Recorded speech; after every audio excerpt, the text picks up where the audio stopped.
গায়ানা দক্ষিণ আমেরিকার উত্তর উপকূলে অবস্থিত একটি ছোট্ট দেশ। এটি ভেনেজুয়েলা, ব্রাজিল ও সুরিনাম পরিবেষ্টিত। এর রাজধানী শহর জর্জটাউন, যা দেশের প্রধান বাণিজ্যিক ও সাংস্কৃতিক কেন্দ্র।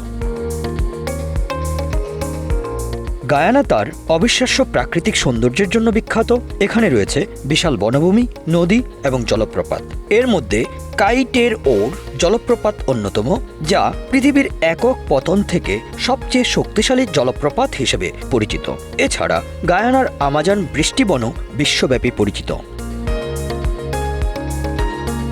দেশটির জনসংখ্যা প্রায় 8,20,000 এবং এটি দক্ষিণ আমেরিকার সবচেয়ে ছোট দেশগুলোর একটি। গায়ানার সরকারি ভাষা ইংরেজি, যা এটিকে বিশ্বের একমাত্র ইংরেজি ভাষাভাষী দেশ হিসেবে আলাদা করেছে। গায়ানার মুদ্রা হল গায়ানিজ ডলার।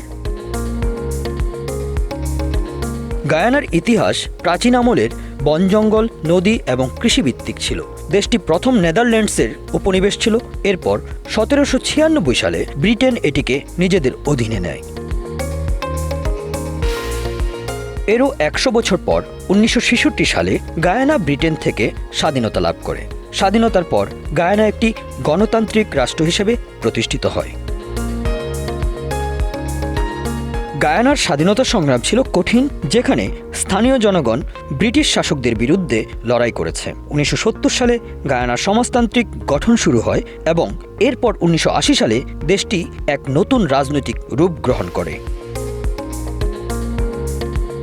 গায়ানার অর্থনীতি আন্তর্জাতিক সাহায্য ও ঋণের উপর নির্ভরশীল ছিল। বিশ্বব্যাংক, IMF এবং অন্যান্য আন্তর্জাতিক দাতা সংস্থাগুলো গায়ানাকে আর্থিক সহায়তা প্রদান করত, তবে এটি দীর্ঘমেয়াদী সমাধান হিসেবে কার্যকর ছিল না। 1970 থেকে 80 এর দশকে গায়ানার অর্থনীতি কয়েকটি বড় সংকটের মুখোমুখি হয়েছিল। একে একে নানা ধরনের আর্থিক সংকট, বৈদেশিক ঋণ বৃদ্ধি এবং খাদ্য সংকট দেশটির অর্থনীতিতে ব্যাপক চাপ সৃষ্টি করেছিল। 90 দশকের শেষ দিকে গায়ানার সরকার বেশ কিছু অর্থনৈতিক সংস্কার কার্যক্রম গ্রহণ করে, যার ফলে কিছুটা স্থিতিশীলতা ফিরে আসে। গায়ানার ইতিহাসের সবচেয়ে বড় ঘটনা ঘটে 2015 সালে, যখন গায়ানার উপকূলে বিশাল তেলের রিজার্ভ আবিষ্কৃত হয়। এই আবিষ্কার দেশটির অর্থনীতিতে বৈপ্লবিক পরিবর্তন এনে দেয় এবং আন্তর্জাতিক দৃষ্টি আকর্ষণ করে।